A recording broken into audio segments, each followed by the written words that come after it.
Welcome to T-Bone's Best of Roanoke show. Music, comedy, and conversation featuring HB, the Honey Badger. Honey Badger don't care. Now, on with the show. This is Radio Free Roanoke, and this is episode number 65, T-Bone's Best of Roanoke show. HB, I want you to give a big welcome to Dave Bradley and Ian Little, co-owners of the Vintage Vault, 16 West Church Avenue. All right. The word for the day, for me, is curious. I'm very curious about what these guys have in their store. They sell vintage vinyl records. And I used to have a lot of vinyl records. I probably have like 4 or 5 left, but I used to have probably 200 or 300. And all that changed in the 90s. But you guys are experts at that, so I want to know more about that whole vinyl record business and ask you a few questions related to that. But give us an overview of your store. What all do you have here? This is a very unique location. You're in 16 West Marketplace, right? Yes. Yeah. It's recently been renamed the Crafteria. Ah, tell us that again. The Crafteria. The Crafteria, because this used to be like a S&S cafeteria? Yes. Yes. All right. Still got the same floor. All right. Well, tell us a little bit about your store. What all do you offer here? We specialize in used vinyl as well as new vinyl also. CDs, cassettes, VHS, tapes, rock and roll memorabilia. Ah. Yeah, which is my favorite. Yeah. Memorabilia. Well, the rock and roll. Okay. My first album was Boston, which doesn't probably go back that far, but it did for me. And Still a big seller for us too. yeah, and I think I got Aerosmith Rocks, Zeppelin 4, and Frampton. Peter Frampton Comes Alive album. That was I think I played it until it almost wore through the record. But We can set you up with a new copy. yeah. How many albums do you guys roughly estimate you carry at one time? Yeah. Me. Everything in the shop, you mean? Yeah. Right. What's Counting your the back room, I have no idea. We got thousands? On the floor, we got 5,000 plus. No way. Oh, Okay. yeah, easily. Golly, I had no 5 idea. digits easy, Right. considering what's in the back room. Well, that kind of leads me to my next question, which I guess you've already answered it, but I've always heard vinyl's coming back. So what's your take on that? I never went away. Yeah, there's a lot of people that didn't. Yeah. I'm one of those. Yeah. I never went to the CD route ever. I can count on both hands how many CDs I bought brand new. Really? Yeah. Now, has vinyl always been available? Like even after CDs got really heavy? Oh, yeah. And vinyl was always there for all records. Yeah. Recorded, So Dave, you never gave up on vinyl. What about you, Ian? When CDs came out, I probably had just gotten a stereo. And I was into cassettes at the time, so I didn't have a CD player well until the 90s. So I didn't go out and buy CDs when they were new because they were way too expensive for what I would have paid for them at the time. Right. I felt the same They way. were like $20 in that neighborhood each. And I wasn't really hardcore collecting. I didn't start really bringing records home until probably the early 90s. So records were resurging a little bit at that point, just in popularity. Plus, I was just going to the flea market and thrift stores and bringing stuff home for cheap. Right. So, at least my parents didn't get rid of all the records when CDs came along. Right. I'm sure that happened. A lot of yard sales, right? People tell us that all the time. The parents got rid of their records. When CDs came along, people sold the records, gave them to charity. I've had people tell us they threw them away. They tossed them in the trash. Yeah. Oh, When man. CDs came out, that's how pervasive the CD mania was at the time. And 20 years later, the CDs, they sell a little bit, but vinyl is way, way, way more in demand. Wow. Oh. Well, now, for people who haven't listened to vinyl before or forgot what it sounded like, what is the difference between vinyl and, let's say, a CD or just over the air stream? How's it? Is it a warmer sound? Sound I've always heard quality. that. Well, yeah, definitely on the pre-digital era, stuff that was actual analog recorded. You can't take an analog recording and digitize it. You understand what I'm saying? Right, I think I do. It loses in the process, but there for a little bit, vinyl it sounded like crap now because it was digitally recorded and put on vinyl. They've gotten better with the recording process, over the last 20 years or so, and the pressing of the vinyl. So I take it you both have record players at home. Where would I buy a record player today if I wanted to buy one? A turntable. I would Turntable, say yeah, today. turntable, Be yeah. a turntable, yeah. Yeah, record player is a suitcase player that you play scratchy records on. Right. That's kind of how we tend to Yeah. refer to them. But But a turntable, like I got a Yamaha with a nice stylus, and then I remember the cleaner you would put on there and clean your I record haven't been before in you any got started. Hi-fi shops in Roanoke in the last few years, other than a high-end one up in Salem, which he's got Nice stuff. nice Yeah. high-end gear, audiophiles type stuff. I would say that some of the chain stores have probably started bringing them back into stock. They're Yeah. selling new vinyl, so I wouldn't see why they wouldn't be carrying turntables in mid-level or low budget startup turntables. So turntables then are more available now, and the vinyl records are more available, more variety, sounds like, so it's definitely coming back. What are some of your more popular artists here at your store?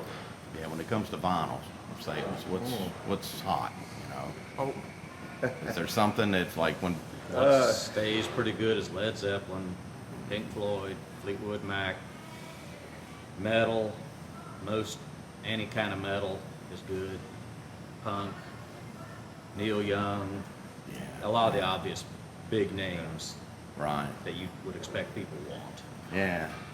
When it comes to equipment, stereo equipment and the quality of it, I think it was the mid-70s, I had a K-Part stereo, which was really crap, back then. And my brother was going to Virginia Tech, and I went to his dorm room, and he had to go somewhere, and real quick, he had a Pioneer, amp, I think, and receiver and all. He put on a turntable at the Beatles White Album, and he had a beanbag in there, and he gave me these headphones. He said, "Here, I'll be back in a little while. Put this on, and I'll be back." So I put that on, and the Beatles White Album's playing, and it pretty much changed my life. And as soon as I went home, I started looking for nice stereo equipment, and which goes in line with vinyl to me. If you're going to Yes. play it, you got to have something to play it through. And I bought expensive with you. speakers and. Yeah. Today. I recently upgraded my personal stereo here about 5 years ago, and it's a vintage Pioneer All right. from the 70s. And hearing that thing for the first time, it's like every record. I've had these records for 30 years, and it's like the first time hearing. You're hearing them. That's right. That's what came out. There's stuff in there that I've never heard before, and I've heard these records hundreds of times. Right. That's what happens with good stereo equipment. Exactly. Yeah. so from the upgrade in your equipment, you can hear things you've never heard before. Oh yes, yeah. Oh, wow. T-Bone, that's what I was getting at when I was talking about to put the album on, and I put headphones on, and it was a Pioneer turntable with some good ampage of the amp of Pioneer equipment. So it makes a huge difference. I went out and I think I bought Yamaha stuff right after that. That's what I got into clip speakers and all the Altec Lansing and all the stuff that goes with that. But Well, You for get a somebody, good stylus and some good speakers, and that makes all the difference in the Oh, world yeah. right there. it does. Well, Yeah. for somebody just starting out, getting back into vinyl, maybe after 20, 30 years, what would you recommend for speakers, stylus? What brands would you recommend?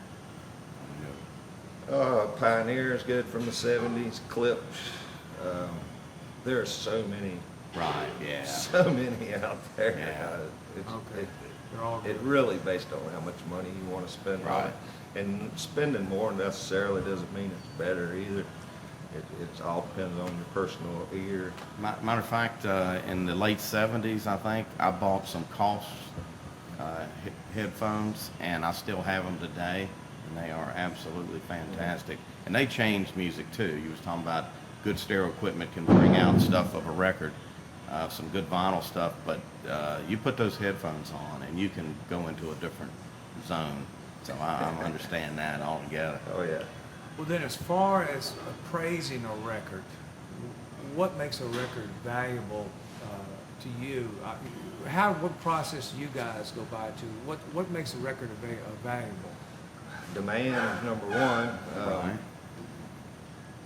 And then as far as like the collectible artists go, it's a lot of different things because there's many pressing plants. Some collectors prefer a press well pressing to, and this is from different cities that and plants that the records were pressed in.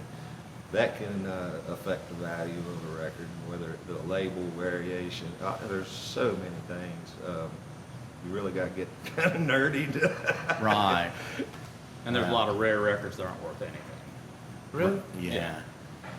Folk records, not picking on folk, but things that would be very desirable if a folk record from 1974, if say it was a rock record, it would be in demand.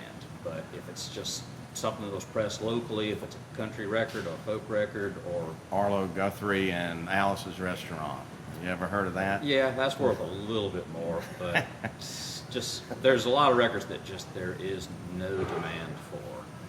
Right. Very little. And that's one of them right there. $1. What is that? I hold in my hand the Ames Brothers, right? From this is when I grew up. My mom would play on her turntable. Yeah.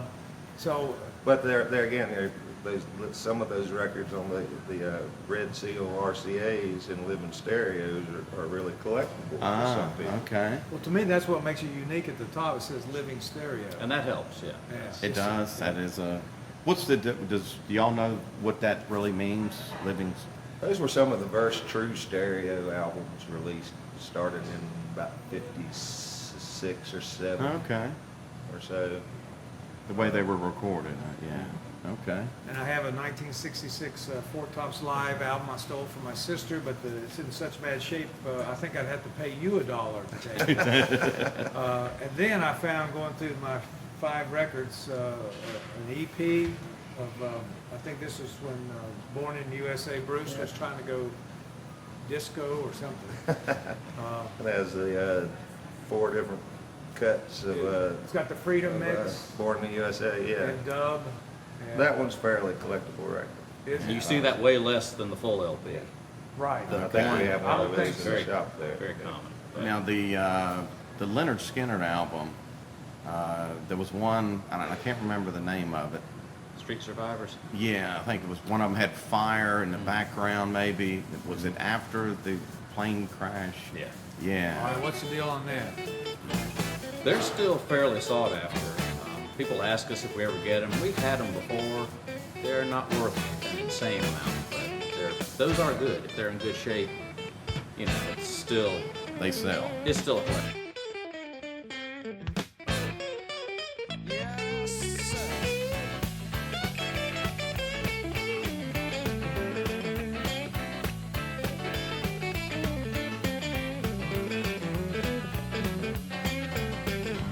The album actually was released the same week that was a plane crash.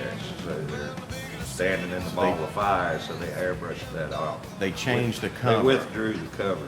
Okay. Yeah. Yeah, I remember that through that That's time the period. story on it, man. And And then to me, actually, the airbrushed ones are harder to find than the real ones. But that goes with your location, It's Right. a southern rock band. We're in the south. All right. Right. Those turn up a bit more than Okay. And then the one you always hear about, was it Yesterday and Today with the Beatles, with the babies on the cover? the. Yeah. Is that one you've ever run across? We've run across, 4 of them? 3 or 4 since we opened the shop. That's it, huh? something like that. But yeah. you've run across them. Huh? Yeah, Yeah, they're out there. All right. yeah, they're still out there. It took me 30 years to find one. Is that right? 30 Out in the years. wild, but Yeah. You- it What was was the deal? exciting to find one. The deal on it First was, time. what was the deal on it, Ian or Dave? It was Yesterday and Today, the Beatles, the original cover for the album, but it had dead babies, or what was it? Baby dolls. Baby Yeah, dolls. it had baby doll parts, raw meat, false teeth. Right, yeah. And then there was such an objection. There's a lot of controversy as to story really behind. They say the Beatles did it to protest the war in Vietnam, which really wasn't the case. The photographer just wanted to do something different with them, Right. You just threw it in those things. and And then there was such a backlash, they switched the cover. yeah, I think it actually supposedly only hit the shelves for like maybe 2 days in the Sears stores. Wow. Actually got the one that didn't have the paste over cover, and they actually, the story on that, they got withdrawn, sent back to the factories, and the factories were supposed to destroy them. Found out it was cheaper to just paste another photo over the already existing packaged up copies, send them right back out. So, Of course, that makes that was more valuable than you the know, original. it's kind of getting that way because Yeah. everybody was peeling them off. Oh, so if you have one with it still on it. Yeah. I got you. Well, now that's the The original. But for the first dates are very hard to find. Very hard like to find. They only sold for a day or two What before would be Sears withdrew them. that to me is the one I've always heard was the most rare that I ever ran across. But what is there a great white whale out there you guys are still looking for, an album that you'd like to find and come across one day? Oh, I got a list. Is that right? Really? Yeah. How long? But, Yeah, there's some personal stuff for the personal want list that's not actually the most valuable things out there. Just personal. Yeah. Yeah. As far as finding the rarest things out there, I mean, I'd have to sit and study on that.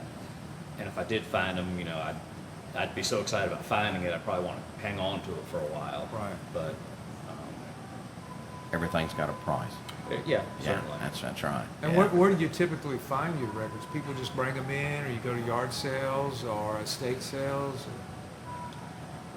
Just various. Stopped the estate sale and yard sale about the time we opened the shop, really. Uh-huh. Like, since the records have made a comeback, they don't show up that often Ah, at yard okay. sales anymore. If there's an older person, they might leave them to their grandkids, because, Right. you know. Oh, wow. Yeah, when I grew up, the 78s were my parents had a huge collection. We had a Victrola wind-up record player with the wooden top, you know, that closed on it, and gosh, mom and dad they got into that for a little while, and then of course your regular LPs were more popular, and then so me and my brother ended up throwing those things like frisbees, and they would sail because they were heavy, and you know, there's no telling what we threw. Do you guys do anything with 45s? Yeah. Oh yeah. Oh yeah. Really? Oh yeah. Mike, you got a 45 you want to ask him about, right? Yeah, I have. My wife, she bought it in 1978. It's I can't get no satisfaction. It's on London Records, Rolling Stones. It's in its original jacket. It's in excellent shape. I actually meant to bring it to the interview, but Got the picture sleeve. yes, sir. Mhm, Still has yeah, the price yeah. tag on it, Still right? got the price on it. 78 cents or something? It was $1. No, I looked. It was like $1.59, $1.39. Okay. Something like that. Still has it on there. I looked it up. That one, I didn't realize how many different times they make records. I was gonna say, it being That- $1.59, that has to be a later reissue, I would think. because yeah, it came out in 64 or 65. 65, they were, And that was in 1978 yeah, they were about pressing, or 60 cent a piece or so okay. at the time, so, My wife has one heck of a. but I could be record wrong, and collection. you might have to forgive me. I remember my parents had Herb Alpert and a Tijuana Brass. Is that something y'all even have a copy? Most popular record in America. At one point it was. Every household had one. Well, yeah, I wouldn't Did doubt it it. taste the honey? We got half dozen in the shop at Herb least. Alpert's grandson in the shop about a month ago. Really? Yeah, I think it had a woman in whipped cream or something, or on the front cover. I remember that. Oh Classic yeah. cover. Yes. Do you guys ever get, sometimes I'll read where in the UK, they'll debut an album which is different with the cover, maybe some of the song selections and what comes out in America. Do you ever get any albums from over there in England? Oh, yeah. You do? Sometimes. Okay. Yeah, a lot of cases, the UK especially, they would release the 45 versions and then the LP version would be completely different than what Ah. You mean a different recording altogether? Really? Yeah. They are also, we're gonna get at the collectible artists, like say the Beatles or the Rolling Stones, the Who. It's always, if you're a record collector, it's always best to collect. The more valuable stuff's gonna be whatever country that band come from. I So those gotcha. bands are English. Right. Those UK copies are the ones to Alright. have, They're the ones that are hard to find, especially here in America, but, I got you. um, All right. And then in a nutshell, when people come to you with records, or you're looking for records, what are maybe 2 or 3 key things that make them collectible or vintage where you really want to pick them up? Condition. Condition, I'd say that's- is. That's the main thing. The condition of the album or Or the... everything. Album, the cover, Everything? everything Yeah. as a whole. Yeah. I would think so. It's like anything else, baseball cards. It's all Yeah. about condition. What if it- Condition can what- drive the price up. To whoever, Yeah, whatever somebody's it looking depends for on to pay. what it is that you're holding there, but we'll have that in the shop. I'll have the person, what's the difference? You got this copy for $6 and this one Yeah. for 15. Yeah.